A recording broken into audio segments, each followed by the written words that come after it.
So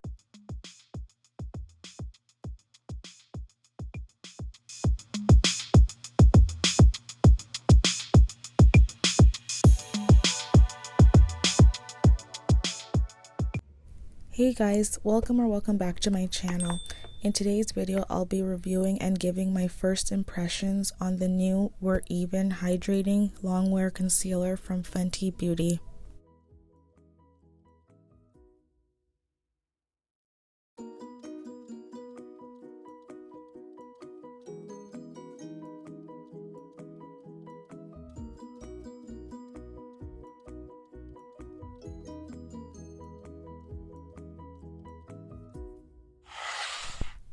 This concealer retails for $40.50 in Canada, and what this concealer is a 12-hour hydrating longwear concealer. It comes in 50 shades, medium coverage, and natural skin-like finish. This is what the packaging looks like. It's so cute, and then when you open it, an upside down hockey stick. So I'm not wearing any concealer right now.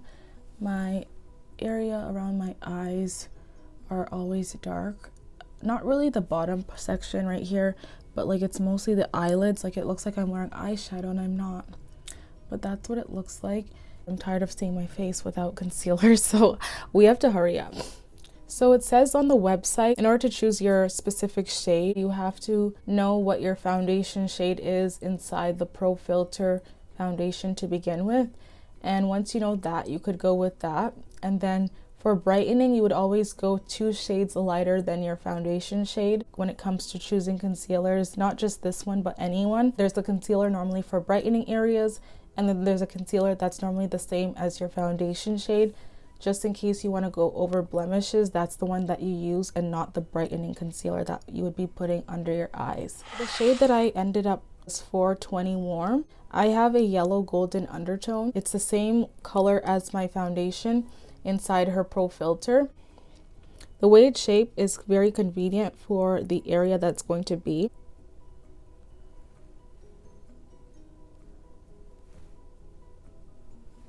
And then I'm going to get a brush. It's a flat face brush. I'm just going to blend this out.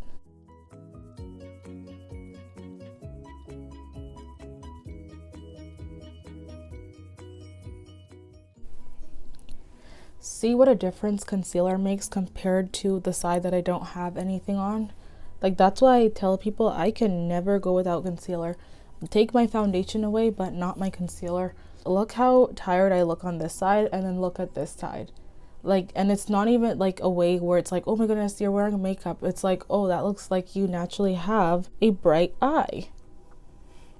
3 dots did that. It did state that this is medium buildable coverage, so let's add more. This feels so comfortable under the eye and hydrating for sure. And I have dry skin, so this looks super natural, really natural. Like if I wanted to just have like the no makeup look, like this would be that concealer that I'm going to use. I don't feel it either. Even with one coat, I had a mold here and it's like hardly visible.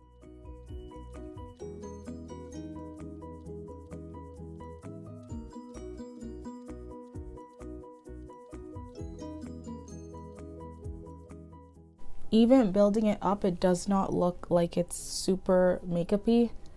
So that is a plus. I really like this concealer. Like this is my go-to concealer now.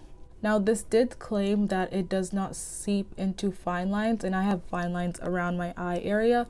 So we're gonna see throughout the day, because I'm gonna do a wear test to see if it's gonna do any crease or anything. I'm gonna have to set it because there was no claims that you're able to wear this without setting it. Like when I had the Hulse Lab one, that one you don't even have to set it and it dries down perfectly. But like this one, I'm gonna set it. So I'm just gonna do the other eye. The days that I don't wear eyeshadow, at least I know I don't have to look overdone with brightening the under eye, because I could use this and it just looks super natural. What a difference. I look so much awake, no tiredness whatsoever. I really like this. It's showing I slept a lot. Build this up if you wanted more on it, but I think I'm fine with this because I normally add concealer here and here just to brighten up the area so that it doesn't look dull.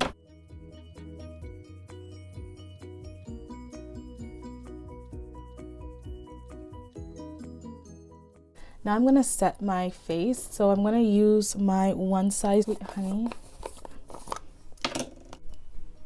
So I'm gonna get my powder brush. We're gonna set it.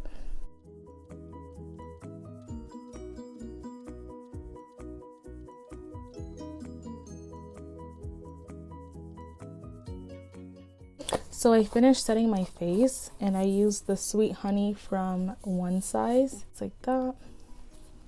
I need to do my brows because there's nothing on them and I look terrible.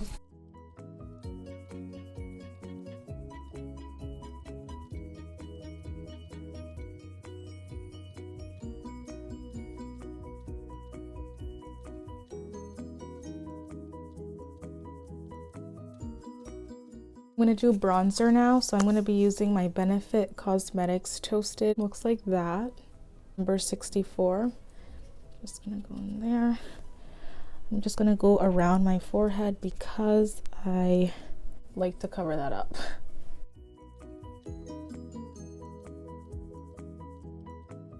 Add some blush. I'm going to use this one today. This one is 50 over the top, because I don't want it to be too much. I don't like too much blush, just a little bit. It's a little bit darker. And then the other blush that I'm putting on top is number 23, and this one is in the color Passionate.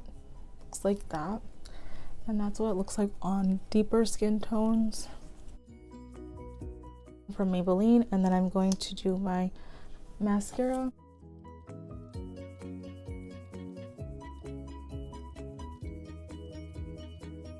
I'm gonna go in with another mascara, Sephora Love the Lift. I like to layer a bunch of mascaras on because different mascaras do different things. Benefit Cosmetics Bad Gal mascara.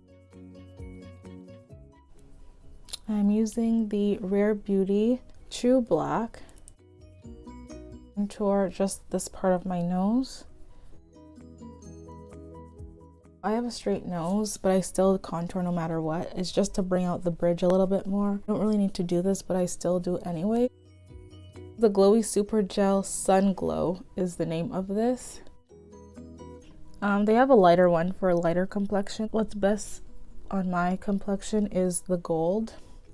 Just makes everything pop a lot more. Swatch so that you guys could see it. I'm just going to take one of my brushes. This one is one of the Ariel brushes, Morphe x Ariel A29. I'm just going to blend out the area around my eyebrows where I put the concealer so it gives that clean look, like I just got my eyebrows threaded.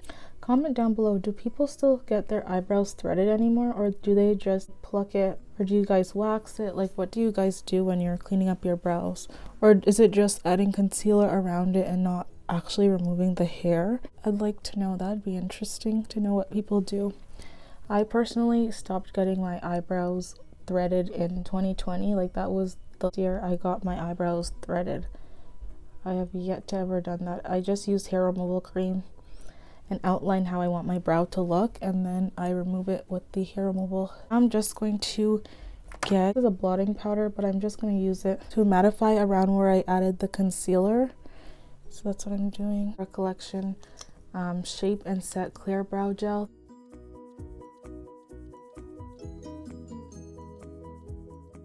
Do a tissue test because what this states is it's supposed to be transfer proof and waterproof. So what I did was I ripped off a piece of paper, and this is one side and then this is the other side. I'm showing you guys so that you guys could see that there's nothing on it. So that's the side that I pushed down, and you could see there is a little bit of product on the toilet paper. and it said it was transfer proof. So let's do the other side. Just a little bit of transfer again on that side, nothing too crazy, but the product is still under the eye. So what I'm going to do now is I am going to come back in 6 hours, and then I'm going to see if there's any creasing, any fading, or any of the stuff that it claims that is not going to happen. See you guys in 6 hours. So I'm back now. This is 6 hours after. My skin looks the exact same as how I applied it, because again, I have dry skin, so I don't expect my makeup to not look the same once I put it on. Yeah, I don't see anything. Can't really talk about cons because I don't have any right now, but if I do get cons with this concealer, using it more often later on, I could just make a YouTube short about it, but like I do not have an issue right now, and it feels so nice under my lid. So now I'm going to compare the concealers together. This one was the concealer that everyone knows about. Pro Filt'r Instant Retouch Concealer is a full coverage concealer. This one is for people with oily skin because it's mattifying, and this is for someone who has dry skin. At least she came out with something for people with dry skin. This one is full coverage. This one is a natural finish. Depending on what you like. I know a lot of people don't want to use this anymore. For me, I didn't have any issues with this, even with having dry skin, because I know that I have to moisturize a little bit more than the average person and use a lot more hydrating products before I even put makeup on in the first place. So this did not give me any issues. It is mattifying, so someone with oily skin would benefit better with this one compared to someone with dry skin. It would be this one. A lot of times when people have problems with creasing, it's because they use too much product, and I don't see anything creasing into any fine lines because I don't use a lot of products to begin with. I use like a good amount for what my skin needs to just cover the discoloration. I don't really do heavy makeup, that's the thing. Like I like to look a lot like, yes, I'm wearing makeup, but it's not over the top. It's a plus to having dry skin. Our makeup stays on our faces without melting off. So that's good. That's the only pros about having dry skin. But can I find any other pros? No, I can't. The applicator makes it super easy to apply the product, and it's very lightweight. It does have a creamy consistency, and it's very nice that it helps with making it very flexible to move around. So when it comes to blending, it's very easy to do so. It's very hydrating as well. This is going to help all the girlies who have dry skin, like myself. You're going to love this one. It just reminds me of the Halls Labs from Lady Gaga's concealer. It feels like that same way under my eyes.